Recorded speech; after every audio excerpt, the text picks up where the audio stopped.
नमस्कार, मैं पारुल गर्ग। आप देख रहे हैं बाला फास्ट न्यूज। अब डालते हैं बाला की कुछ विशेष खबरों पर नजर। लॉकडाउन के चलते देश में पहली बार रेलवे का चक्का जाम हो गया था और सभी रेलगाड़ियों को विभिन्न स्टेशनों पर रोक दिया गया था। बढ़ते लॉकडाउन के चलते देश में पनपी अनाज की कमी को पूरा करने के लिए रेल विभाग ने जरूरी सामान की सप्लाई के लिए मालगाड़ियों का सहारा लेकर ढुलाई का काम शुरू किया। वहीं ढुलाई ठेकेदार की मार्फत ने हरियाणा के अंबाला से उत्तर प्रदेश, मध्य प्रदेश, कोलकाता सहित अन्य प्रदेशों में जरूरत अनुसार खान पीन के सामान की ढुलाई का काम शुरू किया गया। ठेकेदार की माने तो वे यहां से अपनी लेबर के द्वारा सरकारी नियमों के अनुसार उन्हें मास्क, सैनिटाइजर और उचित दूरी का ध्यान रखकर ढुलाई का काम कर रहे हैं।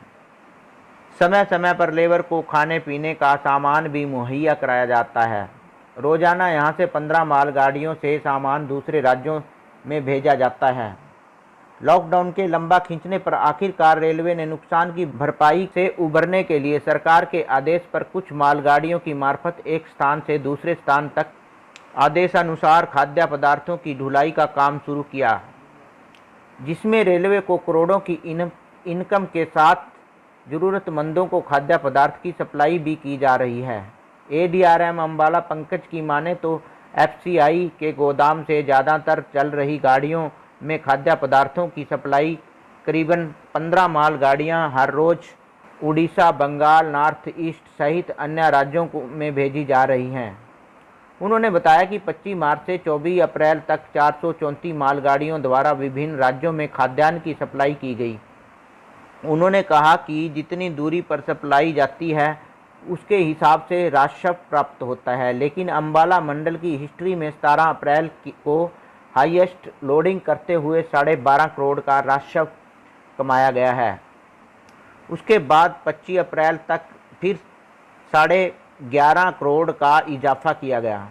रेलवे का मुख्य मकसद राजस्व के साथ साथ जरूरतमंद राज्यों तक खाद्यान्न पहुंचाना भी रहा है। बंटी चावला जी, मैं अम्बाला से। डेली की 15 गाड़ी पूरे हरियाणा में लोड हो रही हैं जी यहाँ से, और डेली यहाँ पे काम चल रहा है। चावल बाहर जाता है, बिहार, असम, जैसे जहाँ पे ज़्यादा ज़रूरत है चावल की, कनक की भी लगती है बीच में, जहाँ जिस चीज़ की ज़रूरत है वहाँ पे ज़रूरतमंद लोगों के लिए यहाँ पे लोडिंग चल रही है जी। और जिस तरह से आपको सारी चीज़ अवेलेबल, पानी की दिक्कत होती है, पानी का कैंटर भी, हर चीज़ की इसी तरह की फैसिलिटी पूरी दी जा रही है। ठेकेदार की तरफ से भी, एफसीआई की तरफ से भी, हर तरह की, और जो समाज सेवा लोग हैं वो भी मदद करते हैं आगे, ऐसे खाना भी दे जाते हैं इनको, ऐसी कोई तरह की सब जगह पूरी फैसिलिटी दी जा रही है। हाँ, सारी लेबर को पूरे हर तरह का मास्क, सैनिटाइज़र, साबुन वगैरह, डिटोल के हर चीज़ अवेलेबल कराई जा रही है ठेकेदार की तरफ से, एफसीआई की तरफ से, और पूरा हर तरह की फैसिलिटी दी जा रही है सभी को। यहाँ पे सोशल डिस्टेंसिंग का पूरा ध्यान रखा जा रहा है। हर तरह की किसी भी गाड़ी में जैसे सैनिटाइज़र वगैरह करके आ रही है गाड़ी गोदाम से, और यहाँ भी सारा हर चीज़ का ध्यान रखा जा रहा है। पूरा सोशल डिस्टेंसिंग का पूरा ध्यान रखा जा रहा है।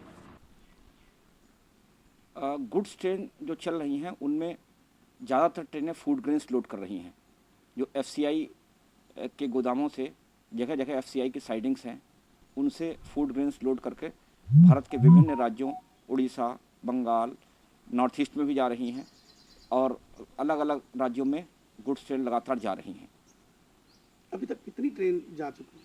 पिछले 1 महीने में जो हमारी फूड ग्रेन से लोडेड ट्रेन है, अगर हम 25 मार्च से 24 अप्रैल तक की पोजीशन देखें तो हम लोगों ने फूड ग्रेन की 434 ट्रेनों को लोड किया है, जो बहुत अच्छी संख्या है।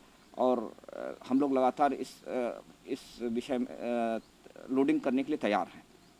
और रेवेन्यू में पुराने साल की फिगर से अगर कंपेयर करें तो अभी फिगर उपलब्ध नहीं है, लेकिन इस दौरान हमारे पास में रेवेन्यू तो बनता है। प्रत्येक गुड्स ट्रेन डेस्टिनेशन के अनुसार कहाँ कितनी दूर जाती है उस हिसाब से रेवेन्यू आता है।